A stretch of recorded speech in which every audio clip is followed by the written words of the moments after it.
Hari ini kita akan mengulang kaji subtopik 2.6.6 iaitu reka bentuk makanan.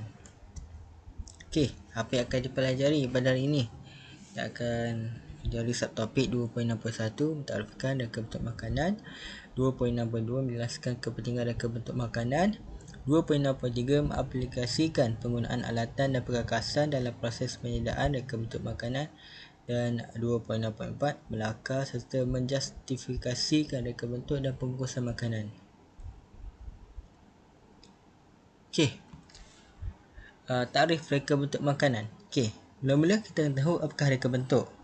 Reka bentuk merupakan pengetahuan tentang penghasilan idea secara terancang untuk menghasilkan suatu produk.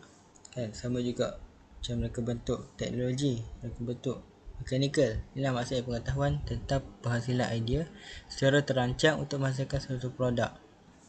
Yang kedua adalah makanan.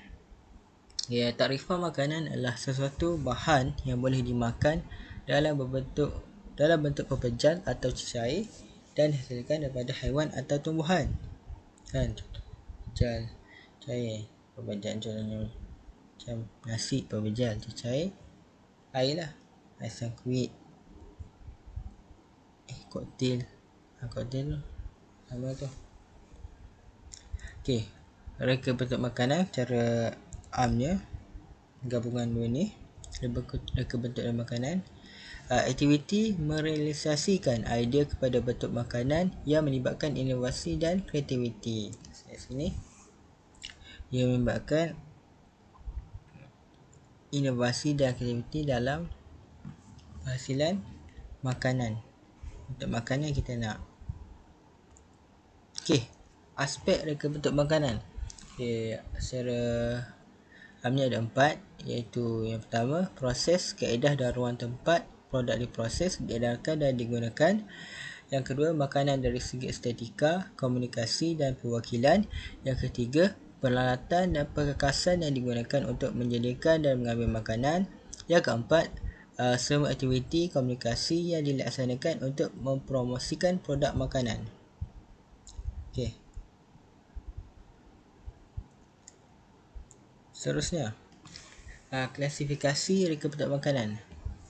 Reka bentuk makanan ni ada dua, iaitu pertama, reka bentuk susunan makanan dalam pinggan atau bekas. Seperti mana kita lihat pada gambar sebelah kiri ni, kan, makanan tu disusun elok dalam pinggan. Yang kedua, reka bentuk pada makanan itu sendiri. Pada sebelah kanan ni, kita tengok buah labu tu, dia hias buat bentuk bintang kan. Okey, 2.6.2 kepentingan reka bentuk makanan. Apakah kepentingan reka bentuk makanan? Yang pertama, kebebasan memilih kepada pengguna disebabkan oleh kreativiti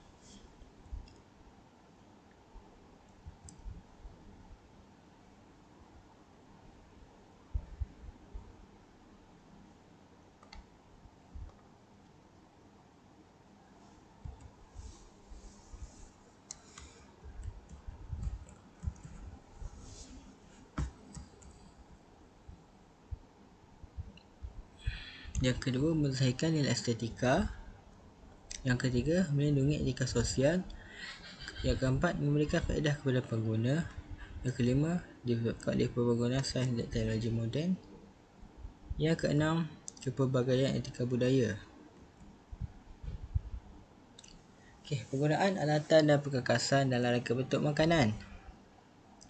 Alatan dan perkakasan dicipta untuk memudahkan dan menyelesaikan masalah dalam kehidupan manusia. Alatan dan perkakasan digunakan bersesuaian dengan fungsinya. Okey, jenis alatan terdiri pada alatan memotong, alatan menghidang, alatan penghias dan alatan membentuk. Okey, ini alatan memotong. Ada 6 semuanya. Pertama, pisau tukang masak, untuk pelbagai fungsi, sayur, mengiris daging, cincang. Kedua, pisau bergerigi, kebiasaannya digunakan untuk memotong roti dan kek. Ketiga, pisau penyisih digunakan untuk memisahkan urat lemak dari daging dan isi ikan. Yang keempat, pisau paring, memotong buah-buahan, sayur-sayuran, keju dan kupas bawang. Yang kelima, putus sabit. Bentuk yang macam sabit ni, ada dua pemegang. Mencecah halus reba dan sayuran. Yang keenam, pisau pengupas, membuang kulit sayur-sayuran dan buah-buahan. Okey. Yang kedua, untuk membentuk dan mengukir.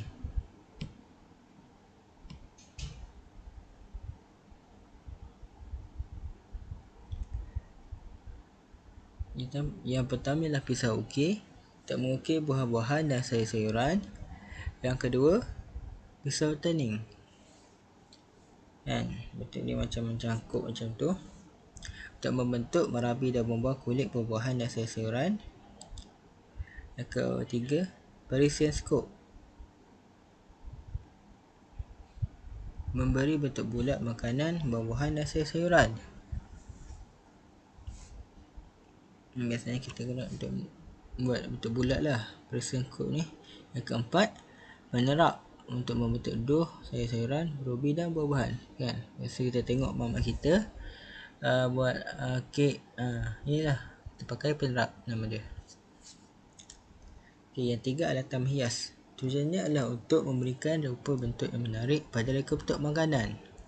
Okay, contohnya tip icing, big icing, pisau pelepah, redai kek, meja pengutar kek. Ini contoh-contohnya lah, ada banyak lagi. Yang keempat, alatan menghidang. Okay, alatan menghidang ni perlu bersesuaian dengan jenis reka bentuk makanan yang direka. Contohnya kalau saiznya besar ataupun dia jenis cair, kita gunakan mungkin dalam bentuk cawan, cair kan, mangkuk kan. Tak boleh pakai pinggan, tak boleh pakai piring. Dan kalau kek, kita tak ada piring, tak dalam pinggan. Sama juga macam nasi yang dibungkus dalam kedai makan, letak dalam bekas makanan kan, bukan tak dalam plastik kan. Okey, yang seterusnya perkakasan. Tadi kita dah belajar tentang alatan. Yang ni pula adalah perkakasan. Perkakasan adalah peralatan yang digunakan untuk memudahkan suatu kerja yang dilakukan. Penggunaan teknologi membantu meringankan kerja mereka bentuk, menjimatkan masa dan tenaga. Okey, contohnya kita dapat lihat di sini ada banyak jenis. Contohnya mesin pengisar, mesin pengisar jus, mesin pengadun roti, mesin mengadun, telur nasi, ketul elektrik, pengurus elektrik. Okey, seterusnya melakar serta menjustifikasikan reka bentuk dan pembungkusan makanan. Lakaran ialah satu lukisan awal atau lukisan draft yang dihasilkan menggunakan teknik lakaran bebas. Okey, ada 4 perkara yang perlu ada pada lakaran. Yang pertama ialah elemen reka bentuk. Kedua, prinsip reka bentuk. Ketiga, bahan yang digunakan. Yang keempat, dimensi. Okey, kita dapat lihat gambar di bawah ni adalah untuk mereka bentuk pembungkusan makanan nasi lemak. Okey, yang pertama, elemen reka bentuk. Apakah maksudnya? Bermaksud perkara yang dapat membantu menzahirkan idea seseorang dalam bentuk lukisan atau lakaran. Antara elemen-elemen terlibat ialah garisan, rupa, bentuk, warna, nilai, ruang, tekstur dan saiz.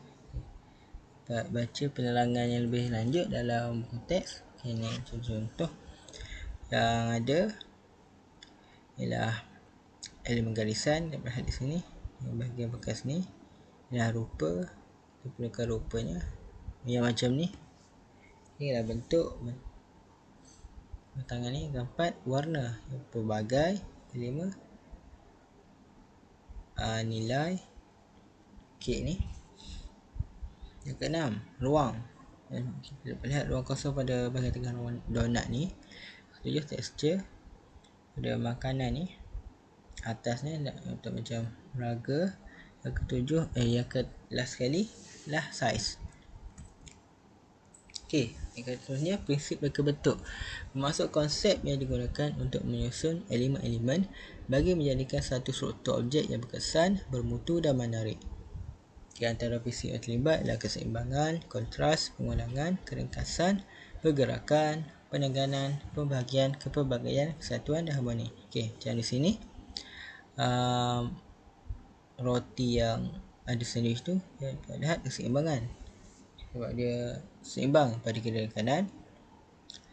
Yang sebelah kanannya pula dapat lihat proses pergerakan disebabkan ada warna-warna yang berbeza pada kek tu. Yang pizza tu pula dapat lihat proses pembahagian lakukan padanya. Yang maksudnya gambar kek di hujung kanan bawah, proses kesatuan.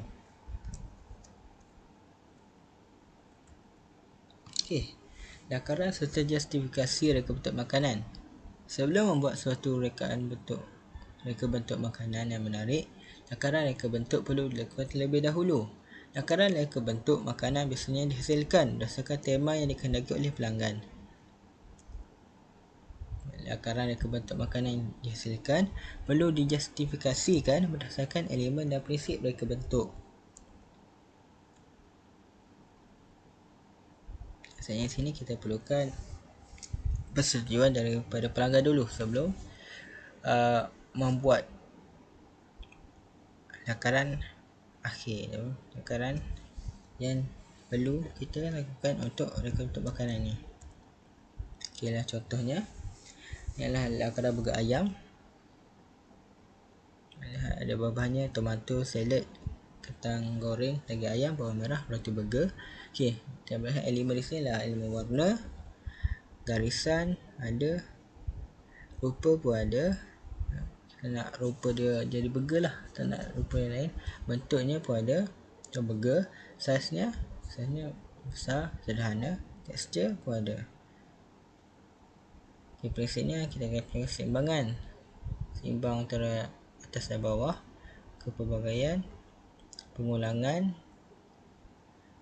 Dia guna pengulangan kepada fries tu, kontras pada segi color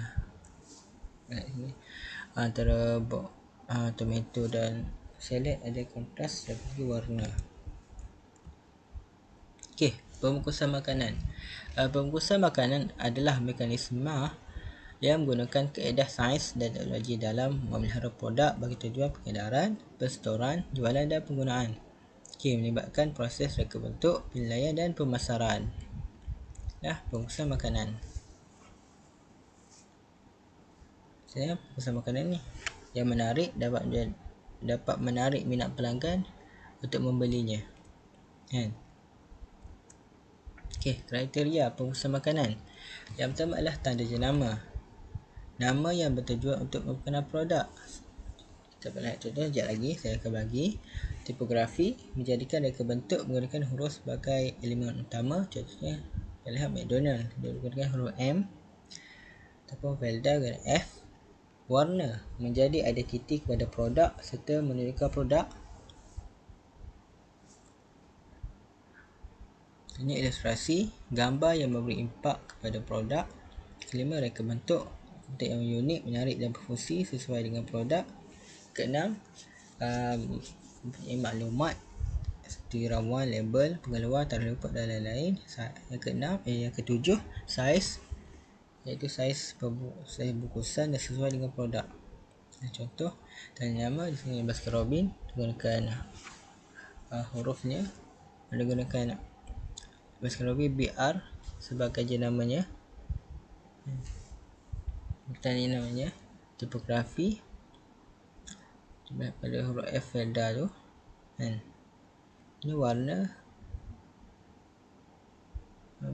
menarik di situ di kotak tu. Ilustrasi gambar-gambar fries di sini, chicken nugget ni. Ini reka bentuk yang menarik pada kotak sandwich ni. Maklumat yang ada pada roti ni, contohnya, dan saiz yang sesuai pada sos cili ni. Lakaran serta justifikasi pembungkusan makanan. Contoh kalau kita buat lakaran makanan dalam pembungkusan makanan, kita dapat lihat elemen, warna, garisan, rupa, bentuknya yang petak segi, saiznya yang pelbagai, saiz yang macam saiz, teksturnya pula tekstur dapat teks yang kasar ni. Aku teks kasar. Sebab kertas keras tu teksnya keras, kasar. Prinsipnya kita ada keseimbangan, pelbagaian, saiz, pengulangan di bentuk yang sama, kontras dari segi saiz juga ada kontras. Okey, terima kasih saja untuk hari ini. Jangan lupa buat latihan, saya bagi link dalam kumpulan WhatsApp, dalam WhatsApp. Jumpa lagi insya-Allah.